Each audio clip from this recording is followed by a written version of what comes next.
Quero começar por agradecer vivamente ao António Carmona e à Maria do Carmo a simpatia que tiveram no convite que me dirigiram. E quero começar por esclarecer que aceitei esse convite com um duplo objetivo. O primeiro é este. É que aceitei vir aqui a Vila Velha de Ródão fazer esta conferência, em primeiro lugar e desde logo, para agradecer publicamente a todos aqui no Distrito, onde sempre fiz a minha vida política, mas também a todos aqueles que um pouco por todo o país me manifestaram a sua simpatia, a sua amizade, o seu apoio e a sua confiança. Eu quero que todos saibam neste momento o quão importante foi para mim essas manifestações de apoio, de solidariedade, de companheirismo e de confiança. Pois aqui estou, em Vila Velha de Ródão, num distrito onde fiz toda a minha vida política, para agradecer publicamente a todos aqueles que me manifestaram esse apoio e essa confiança ao longo destes últimos meses, que foram, como sabem, meses muito difíceis para a minha vida. Mas também aceitei este convite com um outro objetivo, que quero deixar claro logo desde o início.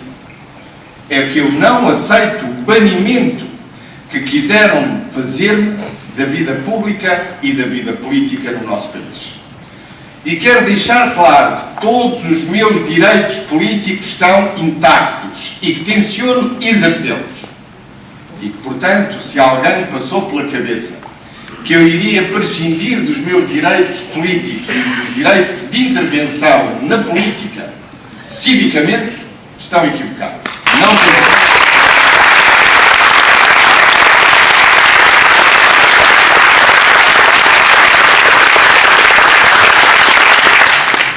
Mas vamos então ao tema. O tema é justiça e política, combinado, aliás, há uns meses atrás, entre nós três. Justiça e política. E vou passar algum tempo a justificar a razão de ser deste tema. Discutir a justiça e a política. E a primeira afirmação que tenho para fazer é esta. É que a justiça é a primeira das prioridades na política. E é curioso que cheguemos a um tempo em que eu próprio que invocar tantos argumentos para discutir politicamente as questões da justiça. Em defesa desta minha afirmação, convoco uma das citações mais famosas de um dos mais importantes filósofos do século XX, do filósofo do direito e da justiça, um filósofo político, que marcou, digamos assim, pelo menos a segunda metade do século XX. Dizia ele que a justiça é a primeira virtude das instituições sociais. Querendo dizer, simplesmente, que a justiça é a primeira virtude da política. E é por isso que a justiça se transforma desde sempre, se transformou e se transforma desde sempre, num assunto principal de discussão entre todos. Porque a justiça é assunto de todos. É o assunto dos homens, por excelência. Como tratar a justiça nas suas diversas vertentes. É claro que o filósofo, ao referir esta citação, tinha em mente não apenas uma dimensão da justiça, várias dimensões da justiça, como a justiça distributiva, mas tinha por maioria de razão em vista aquilo que é a essência da justiça, que é a utilização dos meios de coação quando se trata da relação entre o Estado e o indivíduo. E é sobre esta matéria que vos quero falar. Porque gostaria de recordar a todos os que estão, porventura, menos atentos, que a justiça sempre esteve no coração do contrato social. Essa metáfora filosófica que foi concebida como forma de explicar o contrato entre todos nós, que fazemos parte da mesma comunidade política. Digamos assim, o direito civil. Isto é, as relações entre todos.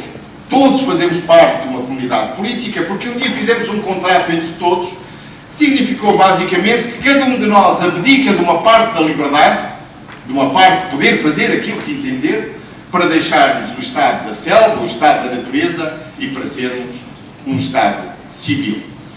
Esse contrato é baseado no seguinte: na alienação de cada um de nós de parte dessa liberdade para a transferirmos para o Estado. Para que o Estado possa ter uma obrigação que é defender a liberdade de todos nós.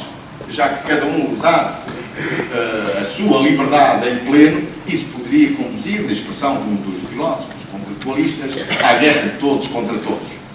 Pois bem, quando nós abdicamos dessa liberdade, transferindo-a para o Estado, na esperança que o Estado vele pela liberdade de todos, então as formas de utilizar essa possibilidade, essa força, essa coação, estão no coração da política e das decisões de todos. Gostaria também, a este propósito, de relembrar a clássica definição de Estado. O que é o Estado? Na clássica definição weberiana, o Estado é o detentor do monopólio do uso da força legítima num determinado território. Ora bem, a forma como o Estado usa dessa força, a forma, os meios que utiliza, os fins que procede, estão no coração da política. Estão no coração do debate político e estão no coração daquilo que é a discussão democrática. É por isso que a justiça é a primeira das questões políticas.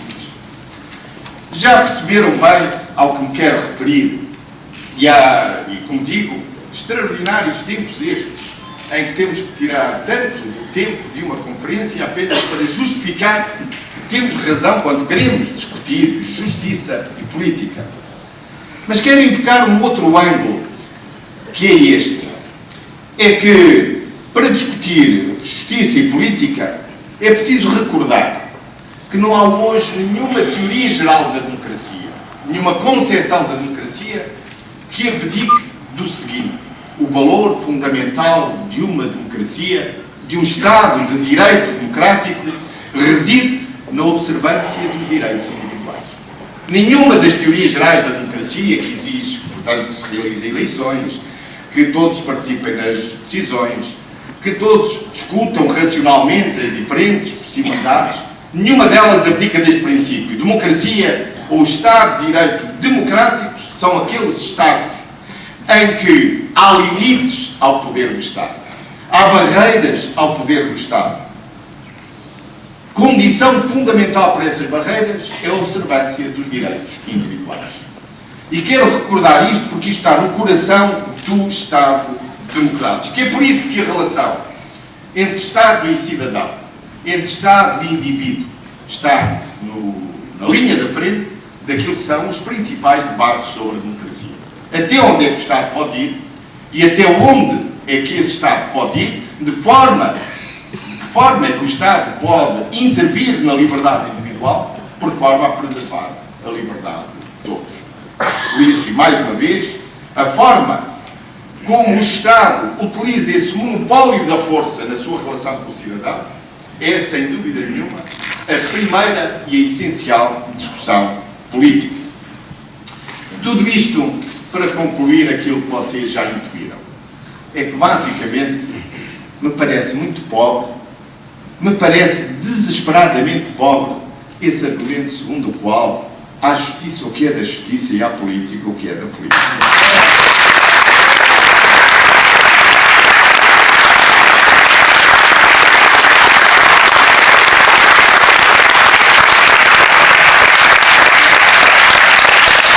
Como se a política não tivesse a obrigação, o dever de debater e discutir quer as formas, quer os meios, quer os fins de realizar essa justiça. Como se isso não fosse assunto de todos, como se fosse apenas assunto de alguns. Não. É assunto dos homens. Faz parte do espaço público. Faz parte daquilo que é essencial para a formação de um Estado de direito e democrático. Mas claro está, nesta ambiguidade desta formulação, à justiça, o que é da justiça, à política, o que é da política, está um intencional equívoco. É que propositadamente se considera que debater a justiça é porventura pôr em causa a independência do Poder Judicial.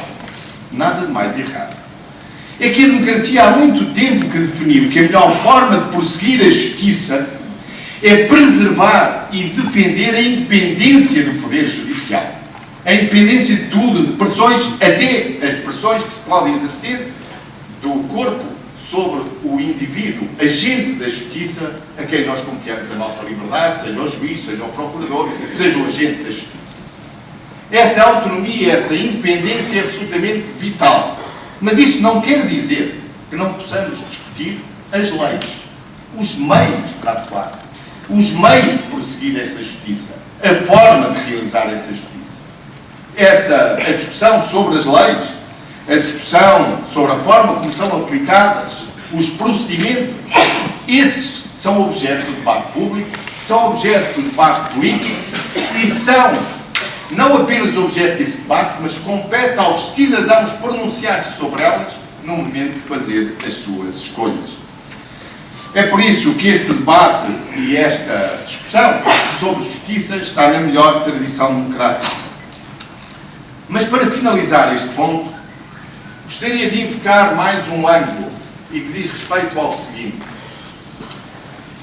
Na melhor tradição filosófica, democrática e até liberal, e não confundir aqui liberalismo clássico com o neoliberalismo, mas na melhor tradição da liberdade, a verdade é que nós temos dois tipos de liberdade. A liberdade positiva, que consiste naquela liberdade dos cidadãos poderem participar das escolhas, poderem fazer as suas escolhas, poderem votar, poderem organizar-se em partidos, poderem manifestar a sua opinião, mas há também uma outra liberdade, a que um filósofo, também no século XX, já há umas dezenas de anos, chamou a liberdade negativa. E essa liberdade negativa significa que há um espaço individual do cidadão que deve ser preservado para que ele tenha verdadeira autonomia na ação. Um espaço onde o Estado não deve entrar. Um espaço onde nunca os demais, a maioria, os outros, podem condicionar essas escolhas. Essa é a liberdade negativa. E a verdade é que hoje, nas modernas democracias, o que se considera como absolutamente essencial é que haja um espaço que é do cidadão, que é do indivíduo, onde ele faz as suas escolhas e onde nenhum Estado tem o direito de fazer observações e de entrar. É por isso que a democracia vive destas duas liberdades. Não apenas a liberdade de votar, não apenas a liberdade de poder participar das escolhas, de discutir as principais escolhas, mas também a liberdade de não ter que suportar as ações do Estado quando elas são ilegítimas, quando elas derivam das maiorias, mesmo conjunturais, ou quando elas derivam da imposição de outros.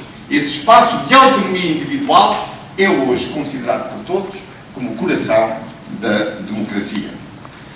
Esta última observação é decisiva e expula propositadamente neste momento para também apontar o ângulo em que quer fazer esta primeira intervenção. Quais são essas barreiras? Quais são esses limites? Nesta relação entre Estado e indivíduo, e em particular na relação entre a ação penal do Estado e o cidadão, há coisas que o Estado não pode fazer. E este é o centro desta conferência. O que é que o Estado não pode fazer? E até o que é que o Estado não deve fazer? E este é, se me permitem, o tópico das observações que vou passar a enunciar. O que é que o Estado democrático, que age em nome de todos, está impedido numa democracia de fazer? Vejamos e comecemos pelo princípio. Julgo que todos me vão entender. A detenção do indivíduo. Em primeiro lugar, o Estado não pode deter um indivíduo para interrogatório sem que haja fundadas razões para considerar que esse indivíduo visado não se apresentaria voluntariamente perante as autoridades judiciais. É a única razão para que o Estado, ou melhor, não a única, mas uma das razões que é cumulativa com outras, absolutamente fundamental para se poder deter alguém e se levar a interrogatório. O que o Estado não pode fazer é deter um indivíduo, depois desse indivíduo ter propositadamente, especificamente, se ter dirigido ao Estado dizendo que, sabendo que corre uma investigação contra ele deseja ser ouvido pelas instâncias judiciais. O que o Estado não pode fazer é ter alguém para o interrogar quando esse alguém já disse por mail e por telefone que desejava ser ouvido. Isto não pode fazer. Isto chama-se um abuso. E mais abuso é quando o Estado, na relação com o indivíduo, não apenas não considera esse mail que recebeu essa manifestação de vontade, mas como o esconde e como ignora um telefonema, por forma a que o possa deter, invocando um delirante perigo de fuga. A isso chama-se um abuso. E se isso é um abuso, maior abuso é deter alguém para o interrogar, para lhe fazer perguntas, mas ao mesmo tempo fazer dessa detenção não uma ação da justiça, mas um espetáculo mediático que visa apenas punir injustamente, que visa denegrir, que visa humilhar e que visa ferir. Isso, numa democracia, o Estado não tem o direito de fazer. Por isso, entendamos, deter sem fundadas razões e converter a detenção num espetáculo público para daí retirar efeitos políticos, porque é disso que se trata, é um abuso. E os agentes do Estado, que assim procedem, abusando das leis que nós fizemos, menorizam e agridem aquilo que é absolutamente essencial, a autoridade moral do Estado. Aquilo que cada um de nós espera que seja a orientação para a atuação do Estado. Porque o Estado, para agir contra um indivíduo, tem que ter uma superioridade moral, fundada naquilo que é a observância das leis, o escrupuloso respeito pelas leis, impedindo, naturalmente, o abuso. Mas se é verdade que ao Estado está proibido de ter, sem fundadas razões, está proibido de ter também para obter um efeito mediático, ao Estado está também proibido, numa democracia, não apenas permitir, mas às vezes dando a impressão que é cúmplice com campanhas de denegrimento daqueles que são visados pelo Estado. A um Estado democrático de direito, ou melhor, um Estado de direito democrático, está vedado, está impedido. Não apenas que esqueça aquele princípio básico dos Estados democráticos, que é a presunção de inocência, mas está vedado, principalmente, que transforma a presunção de inocência na presunção pública de culpabilidade. O que está vedado ao Estado é que, por sua ação ou por sua negligência, permita que, contra aquele que deseja agir, seja lançada uma campanha furiosa, baseada em violações graves do segredo de justiça, de peças orientadas para apresentar esse alguém como publicamente culpado de ações que são puníveis pela lei. Isso está vedado ao Estado. Nenhum Estado democrático permite que os seus agentes se comportem dessa forma, que permitam que a presunção da inocência, como se fosse um favor que fizessem ao cidadão, fosse transformado na presunção pública de culpabilidade. Isso, quando isso se faz, e ainda por cima, não apenas com a complacência do Estado, mas às vezes dando a impressão que os próprios agentes estão interessados nisso e com isso retiram benefícios para a sua ação, isso é apenas um abuso de poder por parte do Estado. Mas desejo, se me permitem, ir mais longe neste ponto. Porque a verdade é que isto já se passa há muitos anos, mas nos últimos tempos isto tem recrudescido de tal forma que é preciso fazer esta denúncia.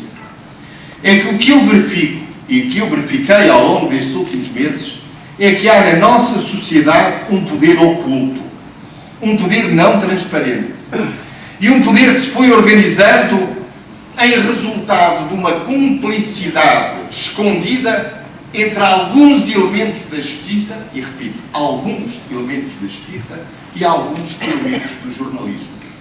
E dessa cumplicidade ativa resulta um poder que não é fiscalizado, que não é controlado e que age criminosamente, trocando informações por elogios, trocando informações por forma a que possam delas beneficiar.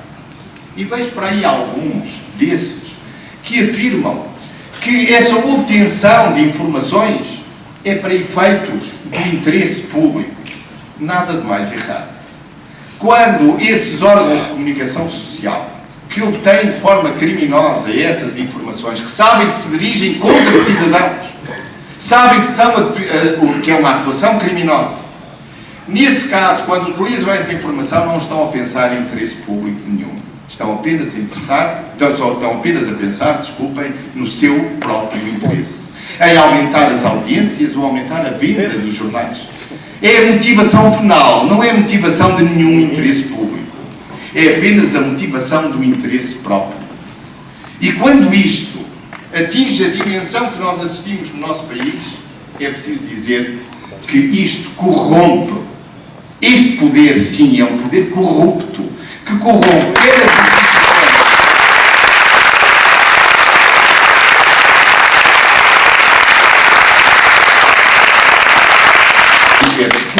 quer as instituições do jornalismo, quer as instituições da justiça. Porque eu sei bem que quer no jornalismo, quer na justiça, há muita gente que olha com um profundo desdém, um profundo mal-estar perante tudo aquilo que assistimos todos os dias, essa troca de informações criminosas. E sei bem que os melhores espíritos, quer de um lado, quer do outro, têm um profundo desprezo por estas atividades. E julgo que é o momento de nós tomarmos consciência que este poder é um poder sério. É um poder que ameaça, que intimida, que diz a quem não respeita: se não obedeces, fazemos-te uma campanha. Ainda recentemente, só para citar uma última, a que assisti ainda há quem me surpreenda nisto tudo, assisti a uma campanha não dirigida contra nenhum político, como habitualmente se faz, mas dirigida até contra um juiz, apenas porque intuíram que esse juiz poderia decidir contra aquilo que era a opinião desses jornalistas. Ou melhor, que poderia decidir com independência, com autonomia, com base naquilo que são os princípios da legalidade. Essa campanha contra esse juiz fez-me perceber a dimensão que este poder oculto tomou. Isto é, já vale tudo. E todos podem ser vítimas disso. E esse poder transformou-se num poder de tal forma forte que se julga impune. Impune porque acha que ninguém vai à mão. Impune porque os nossos órgãos que estão encarregados de punir esses crimes acham-se incompetentes, nada fazem para perseguir essas violações tão gravosas do segredo de justiça. Bom, é por isso que achei que devia perder um pouco mais de tempo com isto para recordar este princípio. Ao Estado democrático, ao Estado de Direito democrático, está-lhe dado esta atuação, a de converter a presunção de inocência, direito de qualquer cidadão, e transformá-la na produção pública de culpabilidade, com cumplicidades ativas de muitos desses agentes, em conluio com jornalistas que acham que podem e devem utilizar essas informações para prosseguir essas campanhas de denegrimento no espaço público. Terceiro ponto. O que é que está vedado também ao Estado democrático de direito? Ao Estado de direito democrático? Está também vedado o seguinte. Está vedada a utilização da prisão preventiva para investigar. Isso não é possível no nosso Estado. Isso não é o que está na lei. A prisão preventiva tem outros objetivos.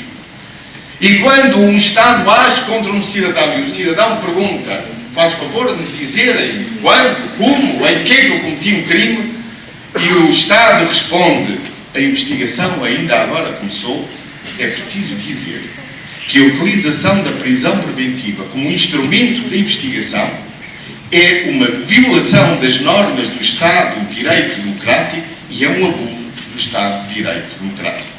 Claro está, verdadeiramente, em muitos casos, essa prisão preventiva não é apenas utilizada para investigar. É utilizada também para machucar, para denegrir, para desmoralizar. É utilizada até para despersonalizar. Não, já não és um cidadão que possas defender. Tu agora és um recluso. Já não tens a mesma voz, a mesma dignidade. É isso que se pretende quando se utiliza dessa forma tão selvática, tão brutal, tão abusiva a prisão preventiva. Mas é utilizada também para um outro fim. É chamada a prisão como prova. Não tenho provas. Mas que importa? Estás preso. E estando preso, a prisão é em si uma prova. Se está preso, algum mal ele deve ter feito. A utilização da prisão como prova é também um abuso do Estado de Direito democrático. E é por isso que neste momento quero recordar esse princípio. Por outro lado, quero também recordar que ao Estado democrático está vedado, está limitado a possibilidade de prender sem provas. Está limitada a possibilidade de prender preventivamente sem provas ou sem factos. E como vocês assistiram nos últimos meses, prende-se dizendo ou insinuando publicamente que tem provas definitivas, concludentes, provas irrefutáveis. E ao fim de 11 meses não apresentam essas provas. 11 meses depois, o Estado dispensa-se de apresentar essas provas. Não, isto não é uma prisão que tenha como objetivo, uma prisão preventiva que tenha como objetivo aquilo que está consagrado na lei. Isto trata-se de um abuso. Tanto mais que se trata também de um caso ou de um assunto que tem óbvias consequências sociais e políticas. E é por isso que, neste caso, o abuso é maior. Porque eles sabem que essa prisão tem um efeito na política, tem um efeito na sociedade, tem um efeito até naquilo que é a justa competição entre forças políticas. E é por isso que prender alguém dizendo que tem provas definitivas e que ao fim de 11 meses não as apresenta, isso é apenas um abuso do Estado de Direito democrático. Para preservar a sua ação, minorando e pondo em causa os direitos da defesa. Sim, prende-te, mas não te digo porquê. Mas quais são as razões, quais são as provas? Queres defender? Não, não tens direito sequer a saber de que é que te acuso. Exatamente. Só tens direito a saber umas alegações genéricas. Alegações. Mas acontece que para prender preventivamente não são precisas alegações. São precisas provas, indícios fortes de que esse alguém cometeu esse crime. E o segredo não pode estar ao serviço da investigação. Não. O segredo de justiça, no limite, está ao serviço do direito individual, da proteção do bom nome das pessoas. É por isso que o segredo de justiça fundamentalmente existe. Também existe para outras dimensões, é certo. Mas no fundamental, e é por isso que aparece referido na parte dos direitos, na Constituição da República, o segredo de justiça é para proteger os direitos das pessoas. E quando esse alguém, ou agentes do Estado, instrumentalizam esse segredo, não querendo dar a conhecer os autos, não dá. Prendem, mas não dizem porquê. Prendem, mas não mostram as provas. Prendem, mas não mostram os factos. Então esse alguém está a cometer um abuso. E está a cometer um abuso porque, ainda por cima, acham que só devemos saber dos factos ou dos indícios, ou seja lá do que for, através da imprensa amiga. Dessa forma, poder-te-ás defender, mas não com acesso aos autos.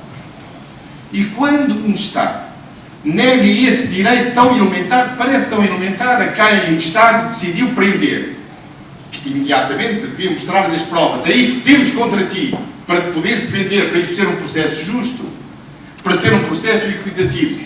E o Estado não só não apresenta essas provas, esses factos, como subtrai os autos ao conhecimento do indivíduo.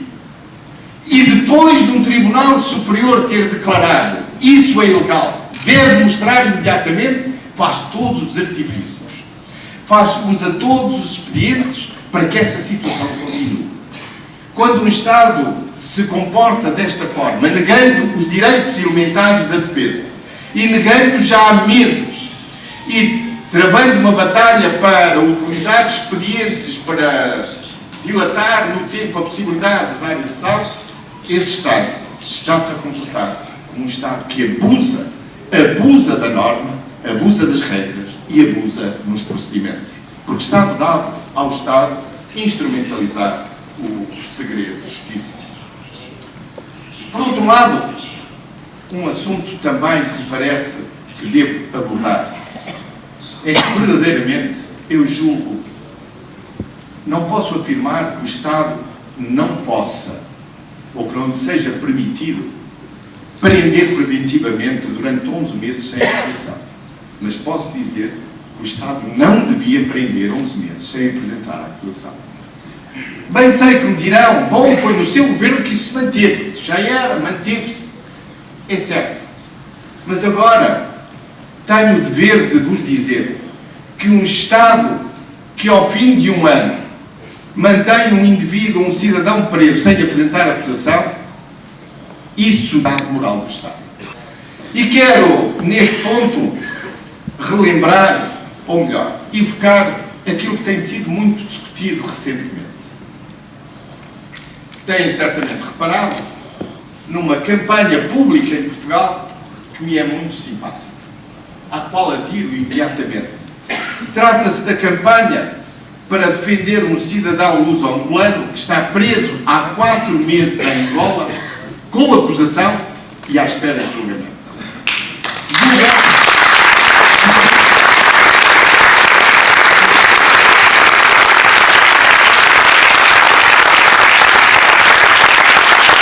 Como digo, essa causa é muito simpática, porque há um princípio também nos Estados de direito democráticos, é que os cidadãos devem esperar em liberdade o seu julgamento.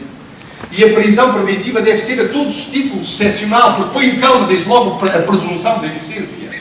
Mas passando por cima disso, o que tenho notado, não sei se têm reparado, é que as autoridades angolanas parece que respondem a esta campanha da mesma forma que as autoridades portuguesas. Parece que dizem...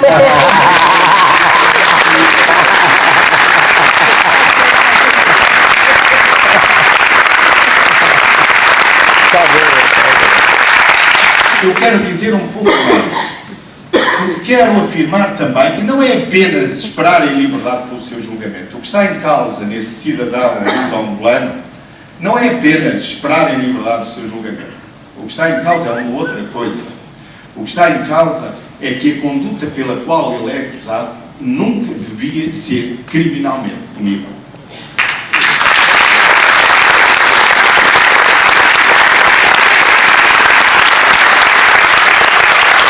Mas quero também recordar-vos o seguinte, não sei se já se lembram, porque as coisas passam rápido, mas há uns meses atrás assisti a uma campanha também motivada por muitos espíritos nobres em Portugal para protestarem contra o governo de Timor-Leste, que tinha um cidadão português preso preventivamente há 5 meses sem acusação. Que horror! Que escândalo! Pois também eu adiro a essa causa, mas há um pequeno problema com o Estado português.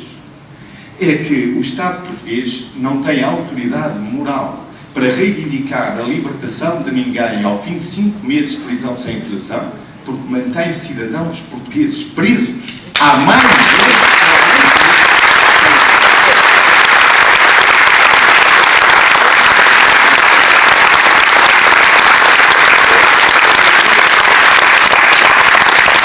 É por isso que temos que pensar nisto e temos que voltar a olhar para isto. É que não parece bem, não parece próprio num Estado de Direito Democrático tanto tempo em prisão preventiva sem acusação. E não parece bem, em particular, no caso de que estou a falar, bem entendido, porque esse caso é um caso diferente dos outros, porque tem uma repercussão social, tem uma repercussão pública, tem uma repercussão política, tem uma repercussão até nas disputas eleitorais que tivemos. É por isso que quando se tem uma atitude destas, 11 meses sem acusação, o Estado português perde a autoridade moral para falar de direitos individuais a outros Estados. E é curioso que muita gente não saiba, mas já agora aproveito só para referir alguns exemplos. Qual é o máximo de prisão preventiva sem acusação, por exemplo, no Brasil? Mistério, para muitos. Mas vão ficar muito surpreendidos. Prisão preventiva no Brasil sem acusação, parece que, salvo erro, são 3 semanas. Não são 3 meses. 3 semanas. Isto é, o Estado prende. E quando prende, já tem uma acusação.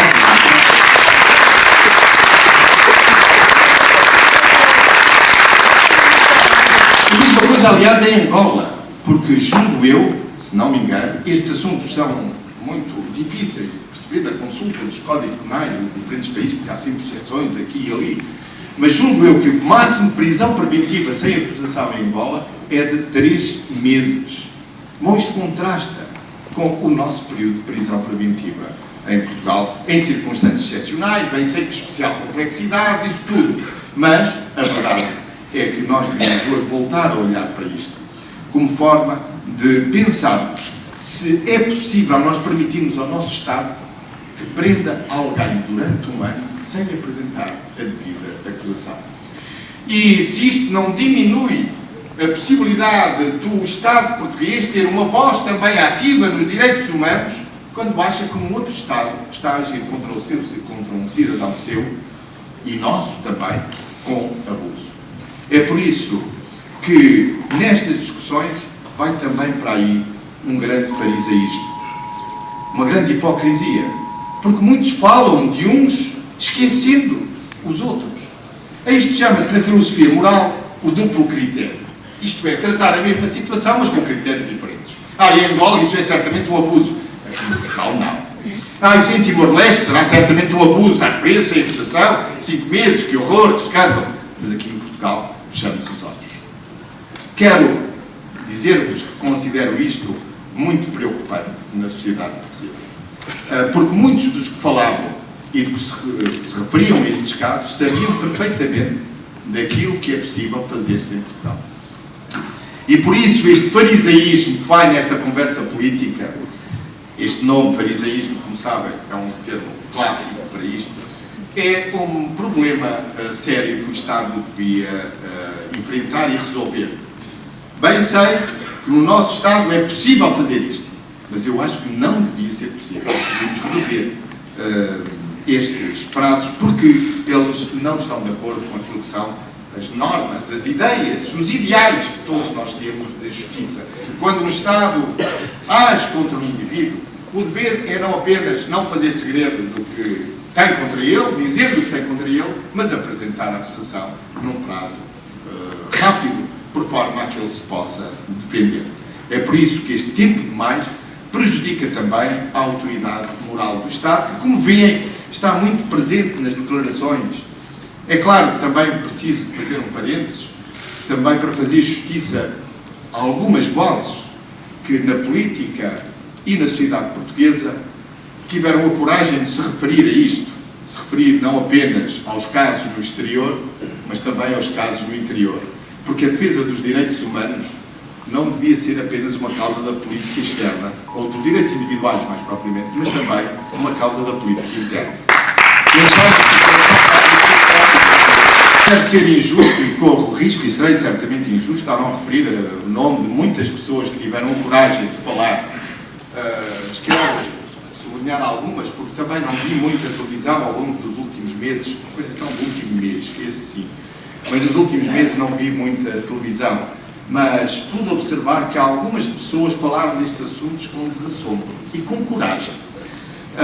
Nomeadamente o eurodeputado Marinho Pinto, nomeadamente o antigo deputado Francisco Louçã, que se referiu à prisão como forma de investigar, e alguns na política. E esses sim têm autoridade moral para fazer esta campanha a favor do nosso compatriota luso-angolano, que está preso em Angola. Esses sim tinham autoridade para falar do nosso compatriota que estava preso preventivamente há 5 meses, sem acusação em Timor-Leste. Lamento, mas os outros falta-lhes uma certa autoridade moral, porque não se pode julgar.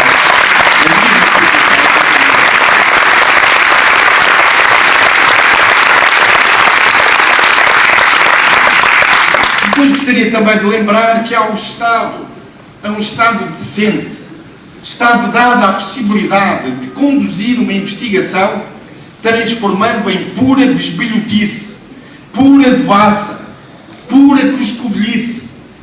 Está vedado à nossa ação penal a ideia que se pode pôr no processo escutas invasivas da privacidade dos cidadãos, colocando-as no processo para que um dia elas possam vir a ser aproveitadas para um qualquer pasquim que esteja disponível para expor no jornal.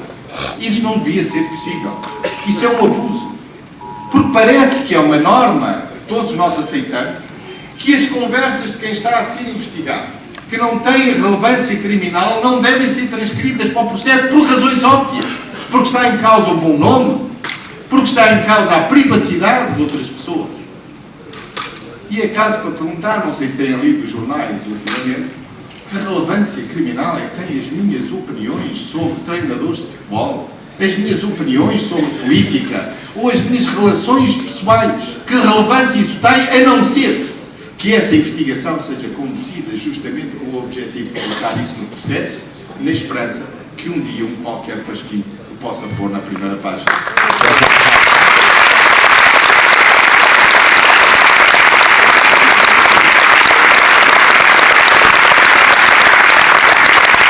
Por outro lado, também gostaria, e um último ponto, ao Estado de Direito Democrático está vedado fazer alegações, isto é, fazer imputações que não pode provar. Ou que não tem factos nem indícios para os provar. Está vedado. Isso. Fazer essas alegações sem o mínimo de fundamento. Quando se pergunta, mas em que é que fundamenta isso? Bom, nisto e naquilo, coisas vagas.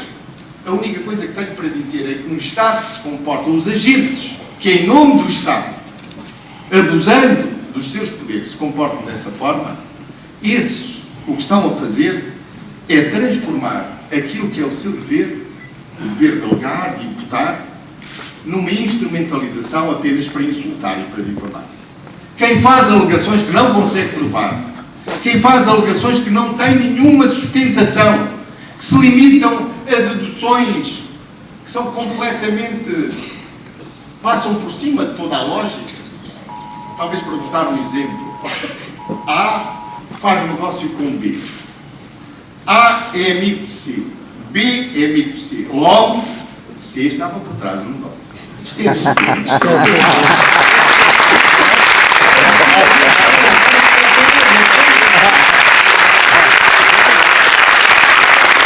Mais uma vez, estas alegações, estas imputações, não passam de abusos, que não devem ser permitidos, que não são permitidos no Estado de Direito Democrático. Meus caros amigos, estes são os pontos essenciais que gostaria de lembrar neste momento, a propósito do que é que está impedido o Estado. Está impedido de ter nas condições que vos referi, sem ter fundadas razões para esperar que o cidadão não se apresente. Está impedido de ter para criar um impacto mediático que tenha um efeito político. Está impedido de fazer campanhas de denegrimento. Está impedido de prender para investigar. Está impedido de prender apenas para apresentar a prisão como prova. Está proibido de fazer, não lhe é permitido fazer investigações que sejam pura devassa, pura violação da vida privada, sem nenhuma relevância criminal. Estas atuações não são atuações do Estado Democrático de Direito, são puro abuso. Deve ser discutido. E falo nisto porque sei que há muita gente na Justiça preocupado com isto. Preocupado com esta situação. E que percebe bem que o abuso de alguns da sua posição prejudica a imagem da Justiça. O prestígio da Justiça. A autoridade de um Estado para agir contra um indivíduo está suportada na legitimidade. E a legitimidade só vem da observância da lei, do escrupuloso respeito pela lei, pelos procedimentos e pela decência. É isso que dá legitimidade ao Estado. Quando um dia um filósofo foi perguntado sobre o que é autoridade, ele respondeu da seguinte forma: a autoridade é o poder sem a força. E esta é uma definição absolutamente magnífica neste sentido.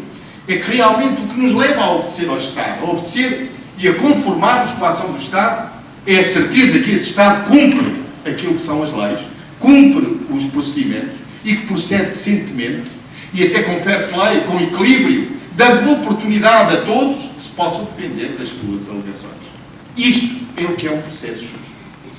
E tenho a certeza que muitos na comunidade jurídica olham para o processo justo com preocupação, vendo que os abusos cometidos põem em causa o prestígio da justiça, ou melhor, não da justiça, porque vamos lá ver também uma observação final sobre esta matéria. A justiça não são as instituições judiciárias.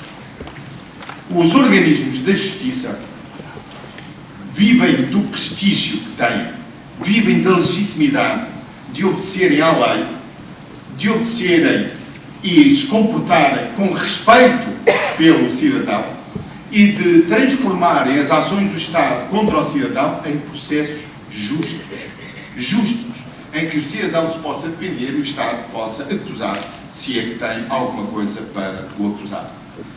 Porque na comunidade jurídica vejo que há cada vez mais inquietação com esses abusos e com esses comportamentos. E tenho a certeza que todos aqueles que olham para a nossa ação penal como uma ação penal que deve ser baseada no valor supremo que tem a democracia, que é o valor da liberdade, me acompanham quando eu digo que ao Estado está vedar os comportamentos que acabei de descrever. Porque o que dá autoridade ao Estado é isso mesmo, é essa legitimidade. É esse poder a que os cidadãos obedecem, reconhecendo essa legitimidade de cumprir a lei, de um escrupuloso cumprimento da lei e também um rigoroso cumprimento das normas de decência e de respeito por aqueles que são acusados. Eu vejo aí alguma boa oportunidade para falarmos de justiça, e em particular de justiça constitucional. A atualidade política está dominada pela ideia de quem deve governar. Porque parece que houve eleições, o povo falou, mas parece que não o entenderam bem. E parece que muitos não o entenderam e interpretam de forma diferente a decisão do povo relativamente a esta pergunta: quem deve governar? Bom, talvez seja o momento de lembrar a todos que a melhor forma de responder a esta pergunta é pormos de lado as nossas opiniões subjetivas e até as nossas opiniões psicoanalíticas sobre a verdadeira motivação que levou as pessoas a escolher este ou aquele partido, para nos atermos à justiça constitucional, para nos atermos à regra democrática. Deve governar quem tem maioria no Parlamento. Não pode governar quem tem a maioria do Parlamento contra ele. Esse é que não pode governar. Parece que fala para aí de tradição. Eu gostaria de invocar também um acontecimento histórico. Um acontecimento histórico para a política, para a democracia e até, imaginem, para o direito constitucional e para a boa filosofia democrática.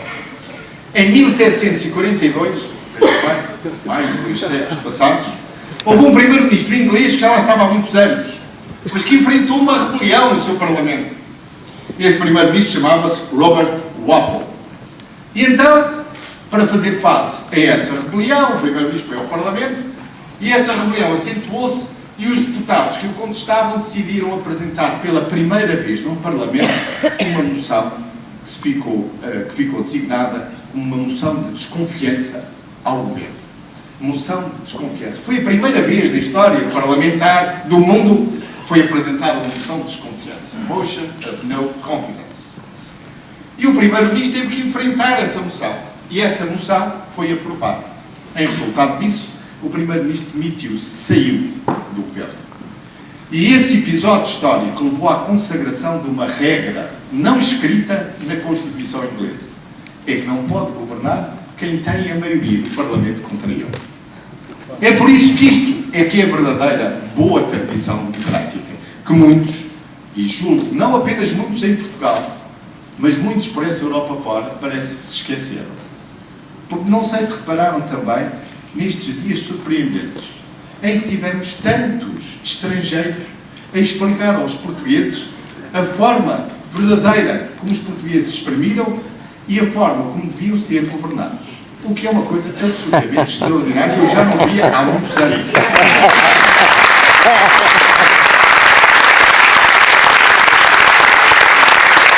Agora, a declaração mais interessante veio justamente do primeiro-ministro espanhol.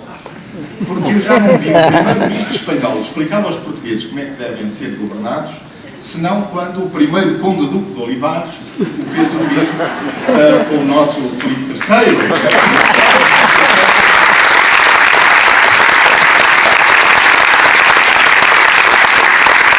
Talvez não fosse mal lembrar ao primeiro-ministro espanhol que nós temos aqui um Parlamento que tem a soberania da representação popular. E como nós somos uma democracia representativa, nós devemos deixar ao Parlamento essa tarefa de saber quem deve ou quem não deve governar. Porque não pode governar quem tem a maioria contra. E é claro, ouço para aí também fazer invocações sobre o meu segundo governo. estão certamente recordados, o segundo governo de José Sócrates, que também não tinha maioria no Parlamento. Bom, eu gostaria de lembrar dois aspectos a propósito desse segundo governo. O primeiro é o seguinte, é que esse governo entrou em funções não tendo oposição do Parlamento. Foi um governo legítimo, em primeiro lugar. Isto é, não houve uma moção de rejeição que tivesse a maioria do Parlamento. Bem sei, era um governo minoritário, mas não era um governo que tivesse contra si a maioria do Parlamento. E, em segundo lugar, também quero recordar que no primeiro momento em que o Parlamento me mostrou que estava unido contra mim, que tinha uma maioria contra mim, eu demiti imediatamente. Exatamente.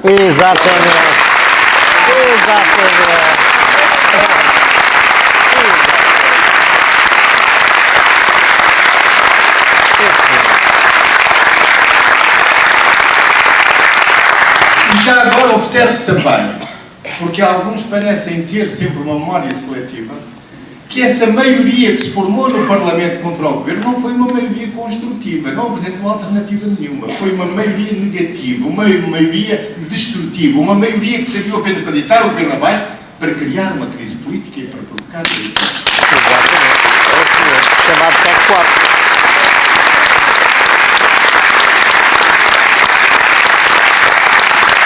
E quero também recordar que essa maioria no Parlamento se formou contra aquilo que o Governo tinha estabelecido como acordo em Bruxelas. O Parlamento pôs em causa aquilo que tinha sido um acordo, um Governo legítimo em Bruxelas.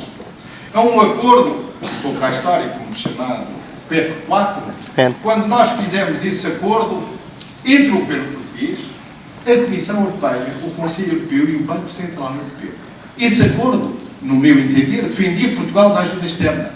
Defendia Portugal da crise das dívidas soberanas. Esse foi um acordo para salvar o nosso país no último momento. Mas o Parlamento entendeu deitá-lo abaixo. Pois nessa altura, não me lembro de ninguém ter apelado à responsabilidade. Não me lembro de ninguém ter apelado à responsabilidade.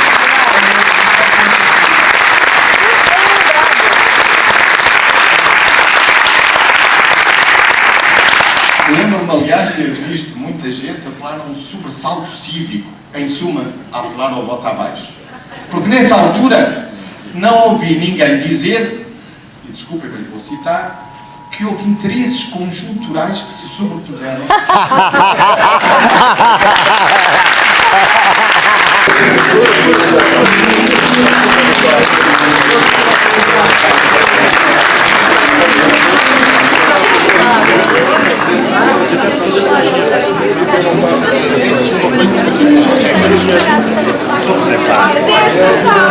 Mas